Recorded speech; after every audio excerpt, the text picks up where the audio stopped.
அனைவருக்கும் வணக்கங்க. இன்றைக்கி இந்த செடியை பார்க்குறீங்களா? இது எங்கள் வீட்டு பக்கத்துலேயே நல்லா வளர்ந்ததுங்க.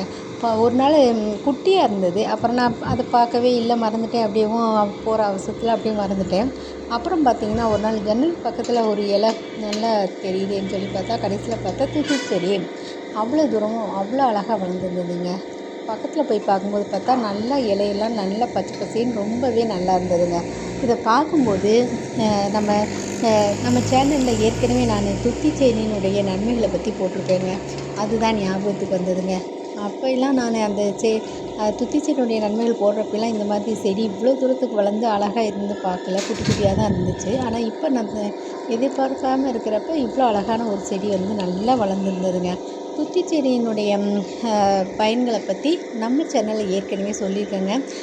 நம்ம சேனலை ஃபாலோ பண்ணுறவங்க இந்த குட்டி செடியினுடைய பயன்களை பற்றி பார்த்து அந்த வீடியோவில் பார்த்து தெரிஞ்சுக்கங்க. அதே மாதிரி நம்ம எப்பயுமே சொல்கிற மாதிரி இதை பார்த்த உடனே நல்லா பாசிப்பருப்பு போட்டு கடைஞ்சி சாப்பிடணும் அப்படின்னு தோணுச்சுங்க. நீங்களும் இது மாதிரி குட்டி செடி இருந்துச்சுன்னா செஞ்சு சாப்பிடுங்க. நன்றி, வணக்கம்.